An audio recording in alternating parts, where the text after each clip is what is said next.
ibitego bitatu igitego kimwe cy'ikipe Rayon Sports Yanga iryegukana igikombe cy'umunsi w'igikundiro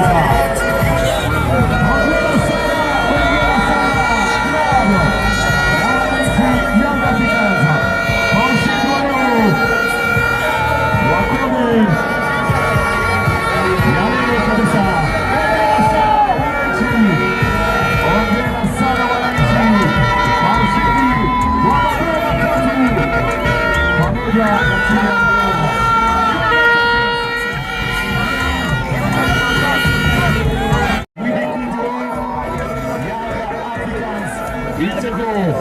bitatu mu gitego kimwe cy'ikipe ya Rayon Sports.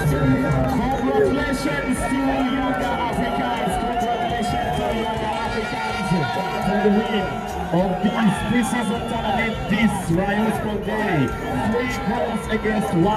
Thank you for being with us. Hanyuma tugiye gutanga igikombe mu kanya gato. Ni igikombe kigiye gushyikirizwa ikipe ya Yanga Africans itwaye igikombe n'Ingufinga. Ikipe ya Rayon Sports ibitego bitatu kuri kimwe.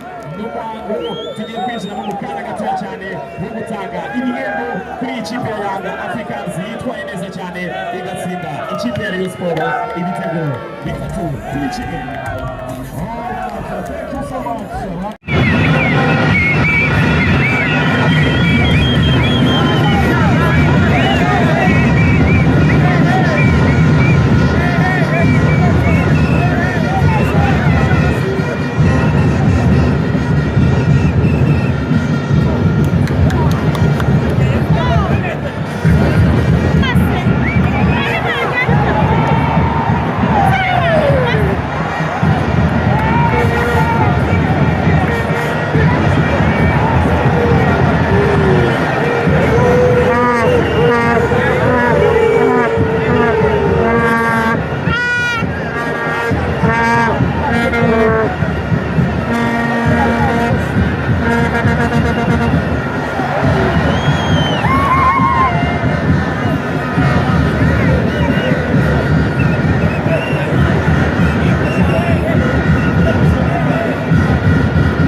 Twitagura gukoma amashyi no kuririmba indirimbo yacu twashyira ikintu cyacu kuri match ya mbere.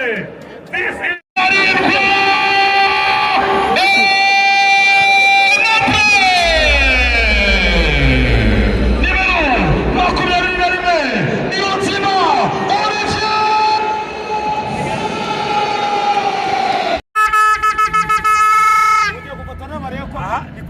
amahoro ibintu bimeze neza i Remera turimo turifotoza abo tugiye kwinjira ku munsi w'igikundiro.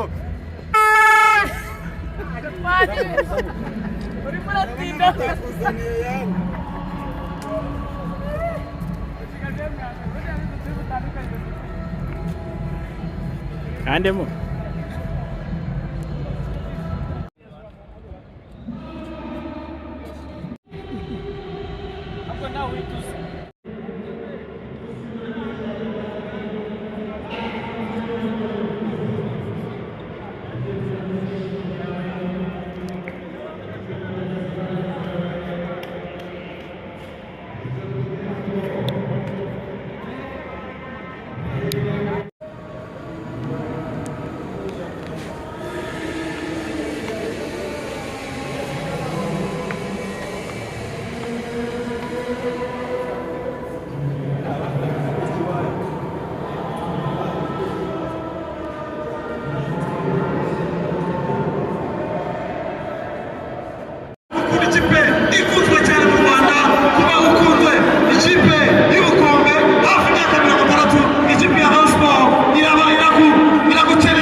kandi umunsi nibwo wasiri ari buronci imyutiri cumi n'umwira abasuru akireka tubaze washabiki wa Yanga wapi wasalimie sana nawapata hapa washabiki wa Yanga timu ya wananchi washabiki wa Yanga mko wapi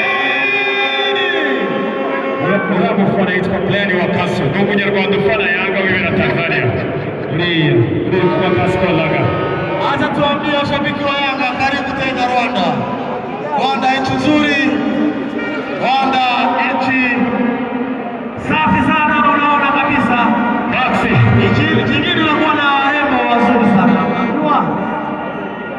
Taxi. Ni bachira.